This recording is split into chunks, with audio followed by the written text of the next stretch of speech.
आज से हम लोग जीके जीएस का एक सीरीज शुरू करने जा रहे हैं और इसमें हम लोग जीके जीएस के सभी सेक्शंस देखेंगे। इसमें हिस्ट्री होगा, पॉलिटी होगा, ज्योग्राफी होगा, इकोनॉमिक्स होगा, साइंस होगा और साथ ही साथ करंट अफेयर्स होगा। अगर आपको जीके जीएस से अप टू डेट रहना है और एग्ज़ाम में एक अच्छा परफॉर्मेंस करना है तो आप इस चैनल से कनेक्टेड रहें और चैनल को सब्सक्राइब कर लें। जीके जीएस में विज्ञान का एक अच्छा वेटेज होता है और उस विज्ञान में भी जीव विज्ञान, बायोलॉजी का ज़्यादा वेटेज होता है।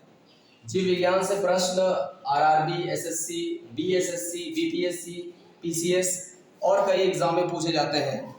तो हम लोगों ने जीव विज्ञान के महत्व को देखते हुए जीव विज्ञान से शुरू किए हैं और हर एक वीडियो में 5 से 10 प्रश्न होंगे और इसका उत्तर मैं बताता जाऊंगा और साथ ही साथ इसके व्याख्या भी बताता जाऊंगा। अगर आपको उत्तर आ रहा है तो आप कमेंट बॉक्स में कमेंट के फॉर्म में आंसर रख सकते हैं। हाँ, हम शुरू करते हैं। हमारा पहला प्रश्न है, वन लाइनर के फॉर्म में है। मनुष्य के जीवन काल में कुल कितने दांत दोबारा विकसित होते हैं?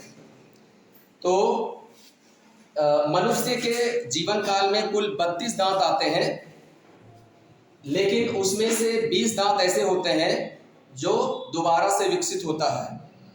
और साथ ही साथ मनुष्य के मुंह में कुल 4 तरह के दांत होते हैं। ठीक है, तो हमारा इस प्रश्न का उत्तर हो जाएगा 20। आगे हम बढ़ते हैं। मानव शरीर में पाचन का अधिकांश भाग किस अंग से में संपन्न होता है? अगर इसका उत्तर अगर आपको आ रहा हो तो आप कमेंट बॉक्स में पोस्ट कर सकते हैं। हाँ, हमारा प्रश्न है, मानव शरीर में पाचन का अधिकांश भाग किस अंग में संपन्न होता है? तो इसका सही उत्तर हो जाएगा छोटी आंत। क्या हो जाएगी? छोटी आंत। हमें पता है कि छोटी आंत में कई तरह के एंजाइम और केमिकल्स बनते हैं जिससे हमारा पाचन होता है और हमारे छोटी आंत में ही बाइल से और पैंक्रियाज से और छोटी आंत के दीवारों से कई तरह के रस निकलते हैं जो हमारे भोजन को पचाने में मदद करता है।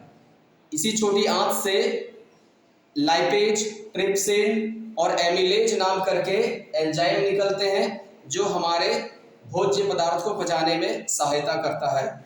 और साथ ही साथ हमारे भोजन में जो पोषक तत्व हैं उनका अवशोषण भी ये छोटी आंत से ही होता है। तो हमारा उत्तर हो जाएगा छोटी आंत। हाँ, आगे हम लोग देखते हैं। अगला प्रश्न है, मनुष्य में पाचन क्रिया कहाँ प्रारंभ होती है? इसमें हम आप समय ले सकते हैं। अगर आपको उत्तर पता है तो आप कमेंट बॉक्स में जवाब दे सकते हैं। हमारा सब प्रश्न है, मनुष्य में पाचन क्रिया कहाँ प्रारंभ होती है? तो मनुष्य में पाचन क्रिया मुंह से ही शुरू हो जाता है। जब हम लोग भोजन को चबा करके खाते हैं तो भोजन में लार का मिक्सिंग होता है और इस लार में एमाइलेज नाम करके एंजाइम होता है जो स्टार्च को ग्लूकोज में बदलता है और इस तरह से पाचन क्रिया हमारे मुंह से शुरू हो जाता है। तो इसका सही उत्तर हो जाएगा मुख। ठीक है, आगे हम लोग बढ़ते हैं। सर्वप्रथम रक्त परिसंचरण तंत्र का अध्ययन किसने किया? रक्त परिसंचरण। रक्त परिसंचरण का अर्थ ये होता है कि हमारे शरीर में पूरे 5.5 लीटर खून का गमन होता है और शरीर के दूसरे दूसरे भागों में पहुंचते हैं, कोशिकाओं तक पहुंचते हैं, ऊतकों तक पहुंचते हैं और इस खून में मौजूद ग्लूकोज और ऑक्सीजन कोशिकाओं तक पहुंच करके हमें ऊर्जा देने का काम करता है। तो इसी क्रिया को परिसंचरण क्रिया कहते हैं और इस रक्त परिसंचरण तंत्र का खोज करने वाला साइंटिस्ट थे हार्वे। कौन थे? हार्वे। इसको आपको ध्यान में रखना है। अगला प्रश्न है, पेसमेकर का संबंध किससे है? आप समय ले सकते हैं और अगर आपको उत्तर पता है तो कमेंट बॉक्स में जवाब दे सकते हैं। हाँ, हमारा सवाल है, पेसमेकर का संबंध किससे है?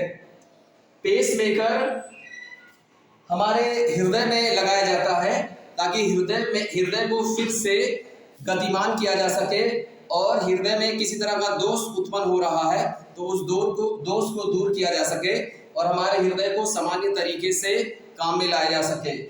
तो पेस मेकर का संबंध हमारे हृदय से है, हमारे हृदय से है। ये पेस मेकर को बनाने वाले ऑस्ट्रेलियन और अमेरिकन साइंटिस्ट थे और इस पेस मेकर को सबसे पहले 1960 के दशक में बनाया गया था और यह भारत में सबसे पहले 1970 के दशक में लाया गया है। आपने देखा होगा कि ये 5 प्रश्न इतने महत्वपूर्ण है कि इसके एग्जाम में आने के चांसेस ज़्यादा हो जाते हैं और अगले वीडियो में इस तरह से 5 प्रश्न पूछे जाएंगे और इस तरह से हम लोग बायोलॉजी में, जीव विज्ञान में 100 महत्वपूर्ण प्रश्न करेंगे। फिर उसके बाद हम लोग भौतिकी में करेंगे, फिजिक्स में करेंगे, रसायन शास्त्र, केमिस्ट्री में करेंगे और जितने भी जीएस के सेक्शन है उसमें महत्वपूर्ण 100 प्रश्न करेंगे। इस तरह से आप अपने एग्जाम की तैयारी कर सकते हैं। अगर इस सीरीज से अगर आपको जुड़ा रहना है तो आप चैनल को सब्सक्राइब करें और वीडियो को लाइक करें। धन्यवाद।